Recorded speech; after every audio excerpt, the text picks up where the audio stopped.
So first of all, what we need to do is put our raspberries into the pan. This is a pan.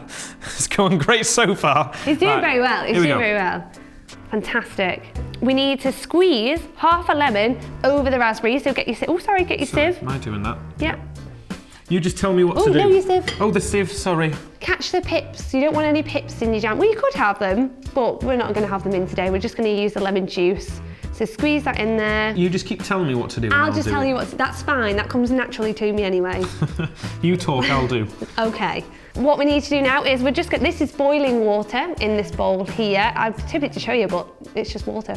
It's boiling water though, it's hot. So we just need 2 of these. Two teaspoons. Yeah, well it's not really a teaspoon, it's a tiny spoon, but just 2. And that's just to sort of set it off going. Don't need any more than that, that's fine. Well, it's only a little one. Now, our main ingredient, the jam sugar. Okay, and that just goes in over the top, Put it over the top. Okay, so Put it over the top.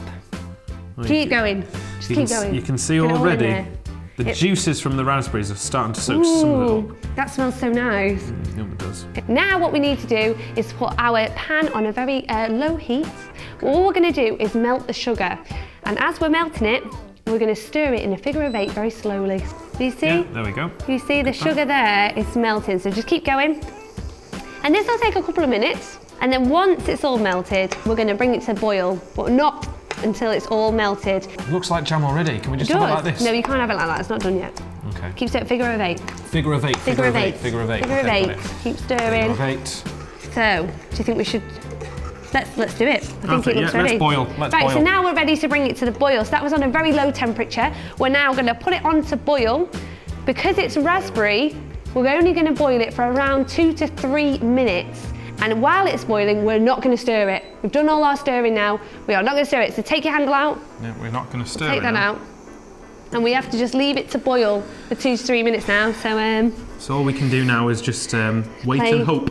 Right. Oh, look all that, it's bubbling already. Ooh. It looks like a foamy volcano. Really, really tempted to stir it, but we're not going to stir it. We're not going to touch it, no? No, we're not going to. No, okay. We're not to stir it. You're sure? So now what we're going to do is a test to see if our jam is ready to set. All we're going to do is take a tiny bit of jam, drip it onto a cold plate, push it with your finger, and if it wrinkles up and stays together, then you know it's at the setting point. I think that's about right. I think we're doing pretty good. Right, I think our jam's ready to come off. So let's get a bowl. It's a great thing about making jam. Lick your fingers, lick your spoon. Okay. Make sure it's cooled down, because that was hot. Right, let's get this in the bowl. Oh, I'm so impressed with our first attempt at making jam. I think this looks really good. Oh, okay, well we burnt the bottom, but we'll just ignore that. Oh, it smells really, really nice. Now obviously here this still looks very wobbly, but that's because it's warm. Once you leave it to cool down, it's going to set and it's going to become a lot more firm. So we'll leave that to cool on the side, shall we? And then later put it in the fridge. And then we'll put it in the fridge. And there you go. Bob's your uncle, jam.